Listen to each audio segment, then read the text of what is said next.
The moment I saw those blue and red lights flashing through the pine trees, I knew Patricia Bellman had finally lost her mind. 2 patrol cars came screaming down our private mountain road, sirens wailing like the world was ending. Deputy Harrison jumped out with his hand on his weapon, ready for whatever dangerous criminal the HOA president had reported this time. What he found was my 87-year-old grandfather in his favorite fishing vest, holding a bag of birdseed and staring at Patricia with the kind of bemused expression he usually reserved for reality TV shows. She was standing there in her ridiculous sun visor, pointing at him like he was public enemy number 1. "He's trespassing," she shrieked in that voice that could peel paint. "This vagrant broke into the Riverside property. I demand you arrest him immediately." My grandfather just adjusted his hearing aid and gave her a slow smile. "Ma'am, I was in Army intelligence during Vietnam. I've survived jungle warfare,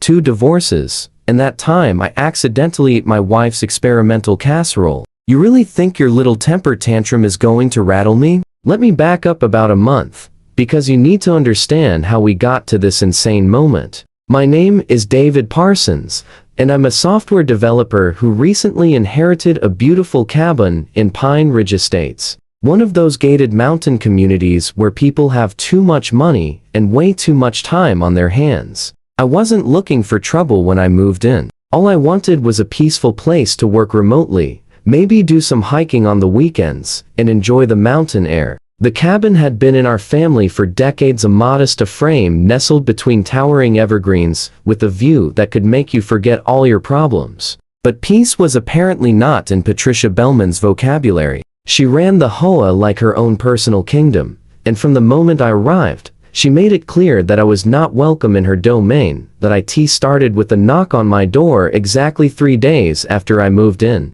"Mr. Parsons," she said, with a smile that never reached her eyes. "I'm Patricia Bellman, president of the Pine Ridge Estates Homeowners Association. I noticed you haven't submitted your exterior modification request for that bird feeder." I blinked at her, genuinely confused. "The bird feeder that's been there since my uncle built this place in 1985. Her smile tightened. "All exterior features must be approved by the architectural committee. I'll need you to remove it until proper paperwork is filed. Also, that welcome mat needs to go. The bylaws clearly state that all entrance mats must be neutral brown or beige." I looked down at my mat, which had a picture of a bear that said, "Beware of a tax squirrel." My uncle's sense of humor, but I'd grown fond of it. "Are you serious right now?" "Deadly serious, Mr. Parsons. We have standards here." That was just the beginning. Over the next few weeks, Patricia launched what I can only describe as a campaign of suburban terrorism. She sent me violation notices for everything imaginable. My kayak was the wrong shade of green. The small vegetable garden behind the cabin was an unauthorized agricultural installation. Even the American flag I flew was apparently 3 inches too large, according to subsection 12.4 of the community guidelines. I tried to be reasonable at first. I attended an HOA meeting, thinking maybe we could work things out like adults. Big mistake. Patricia held court like a queen, addressing peasants, dismissing every concern with a wave of her manicured hand. When I pointed out that my cabin had existed in its current state for decades without issue, she actually said, "Previous negligence doesn't excuse current violations." The other board members just sat there like scared rabbits, too afraid to contradict her. I learned later that she'd driven out anyone who dared challenge her authority. The woman was drunk on whatever tiny amount of power being the HOA president gave her.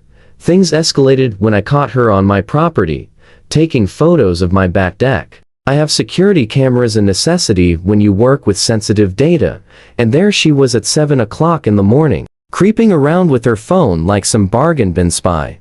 "What are you doing on my property?" I asked, stepping outside with my coffee. She didn't even have the decency to look embarrassed. "Documenting violations. That deck stain is clearly not on the approved color list." "Get off my property, Patricia. It's Mrs. Bellman to you. And I have every right to ensure compliance with community standards." "No, you have every right to leave before I call the real police and report you for trespassing." She huffed and stomped off, but not before taking more photos. That's when I knew this was going to get worse before it got better. I started keeping detailed records of every interaction, every violation notice, every time I caught her lurking near my property line. Then Grandpa Joe decided to visit. My grandfather is one of those men who seems larger than life, despite being barely 5'8". He spent 30 years in the military, another 20 running his own construction company, and retirement hadn't slowed him down one bit. At 87, he could still outwork men a third his age, and had a wit sharp enough to cut glass. "This place hasn't changed a bit," he said, looking around the cabin with misty eyes. "Your uncle and I built that deck with our bare hands. Used to sit out there and solve all the world's problems over a beer or three." I warned him about Patricia, but Grandpa just laughed. "Son, I've dealt with bureaucrats, drill sergeants, and your grandmother when she was angry. Some suburban busybody doesn't even make my top 10. He should have taken it more seriously." The very next morning, while I was inside on a video call with a client, Grandpa decided to fill the bird feeders and spread some seed for the local wildlife. He was out there in his old fishing vest, humming some Johnny Cash song, completely in his element. That's when Patricia struck. She must have been watching, waiting for any opportunity to cause trouble. Instead of approaching him like a normal person, she immediately called 911 and reported an elderly vagrant breaking into the property. I didn't know any of this was happening until I heard the sirens. By the time I got outside, the scene was already unfolding like some bizarre comedy sketch. 2 deputies had arrived, clearly expecting something serious based on Patricia's hysterical call. "Ma'am, can you please calm down and explain the situation?" Deputy Harrison was saying, trying to make sense of the scene. "This man broke into the riverside cabin," Patricia insisted, gesturing wildly at my grandfather. "He's probably homeless, looking to squat on the property. I've never seen him before in my life." "That's because you've never bothered to actually meet your neighbors," Grandpa said calmly, still holding his bag of birdseed. "I'm David's grandfather. Been coming to this cabin since before you were born." "A wager lies," Patricia screeched. "Officers, I demand you arrest this man immediately." I stepped forward, trying to control my anger. "Officers, this is my grandfather, Joseph Parsons. He's my guest, and this woman has been harassing me for weeks." Deputy Harrison looked between us, clearly realizing this was not the emergency he'd been led to believe. "Sir, do you have any identification?" Grandpa reached for his wallet slowly, making sure the officers could see his movements. "Of course I do. Though I've got to say, in all my years, this is the first time I've been accused of breaking into my own family's property." While Deputy Harrison ran Grandpa's license, Patricia continued her rant about property values and community standards and the danger of allowing transients in the neighborhood.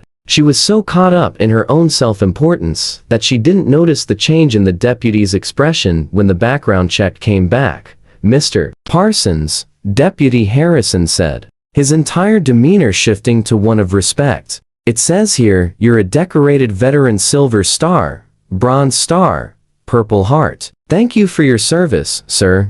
Grandpa just nodded. "Just did my job, deputy. Though I never thought I'd need military honors to put out birdseed on my own family's property."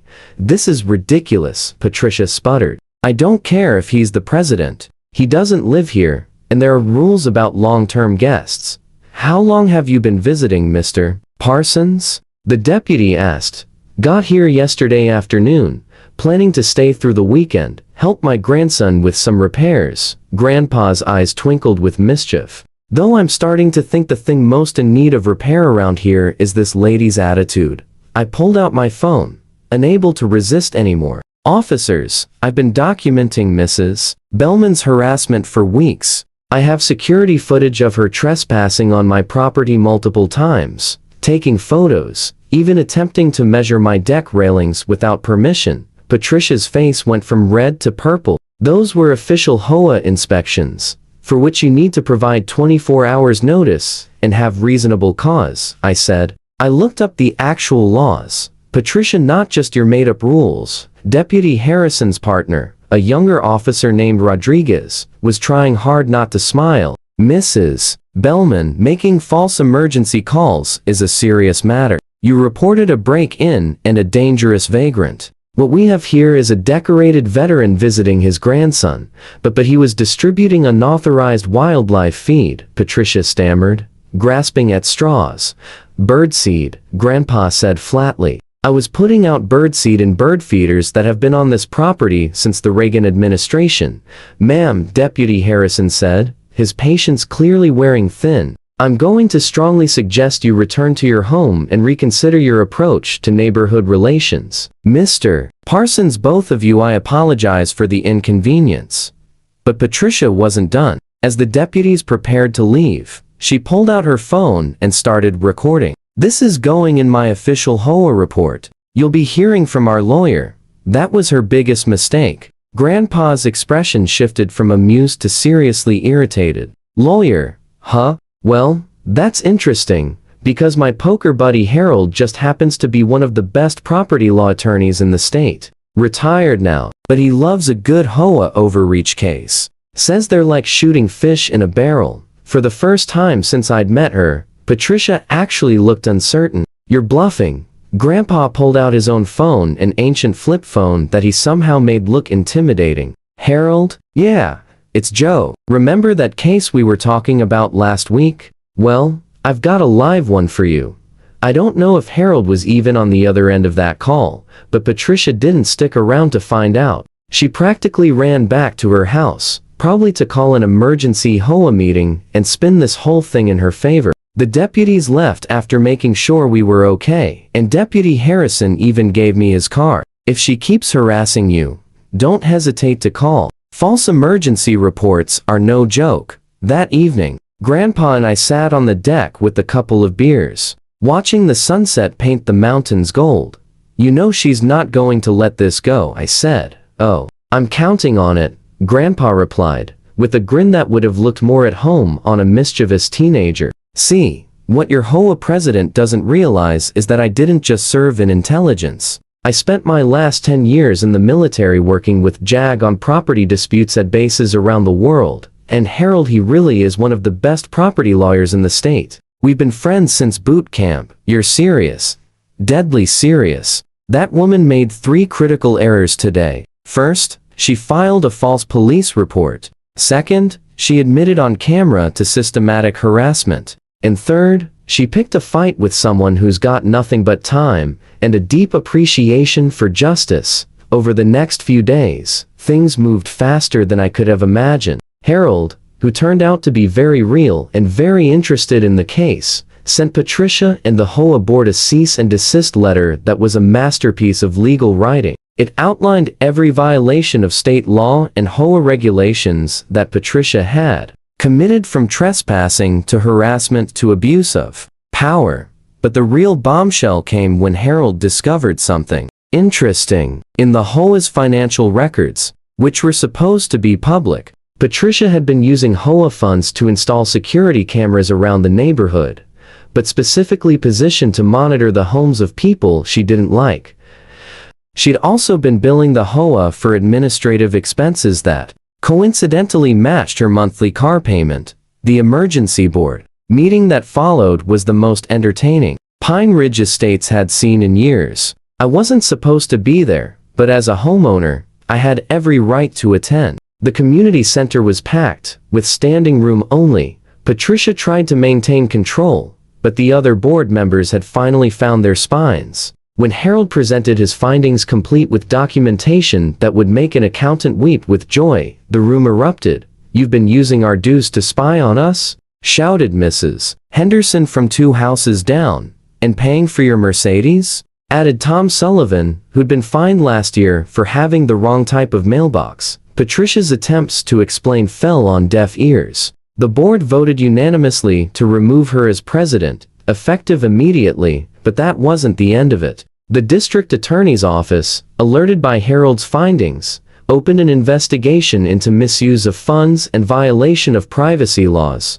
2 months later, I got a call from Harold. "Thought you'd want to know," he said, barely suppressing his glee. Patricia just agreed to a plea deal. 18 months probation, $50,000 in restitution to the HOA, and 200 hours of community service. $50,000. I nearly choked on my coffee. Turns out she'd been skimming for years. The car payments were just the tip of the iceberg. Oh, and she's banned from serving on any HOA board in the state ever again.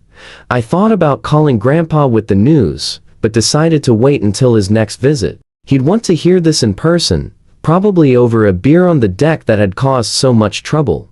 The new HOA president, Mrs. Henderson, stopped by last week to apologize for everything that had happened. We should have stood up to her years ago, she said. Your grandfather did us all a favor. These days, Pine Ridge Estates is a much more peaceful place. The bird feeders are full. My kayak remains gloriously non-compliant with the old color guidelines. And my bear welcome mat greets visitors with its promise of attack squirrels. As for Patricia, I saw her last week at the grocery store in town. She was wearing oversized sunglasses and practically dove behind a display of canned goods when she spotted me. The woman who once terrorized an entire neighborhood with her petty tyranny was reduced to hiding behind soup cans. When I told Grandpa about it during his last visit, he just smiled and refilled the bird feeders. You know what the real tragedy is, he said. If she'd just been neighborly from the start, none of this would have happened. Could have saved herself $50,000 and a criminal record just by being decent.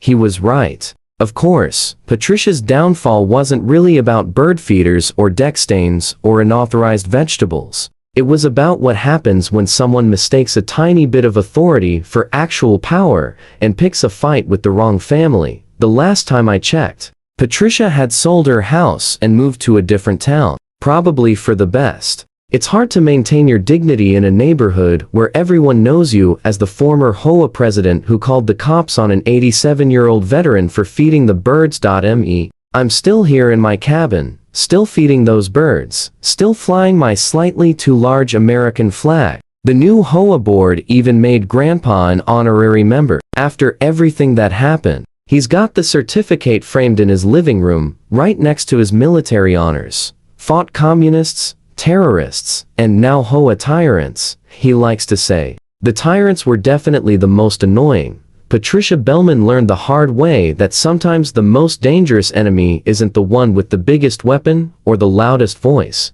Sometimes it's the quiet grandfather with a bag of birdseed and decades of experience in making bullies regret their life choices. Her 18 months of probation started last month. And every hour of that community service is a reminder that karma, like Grandpa Joe, has a very long memory and a wicked sense of humor.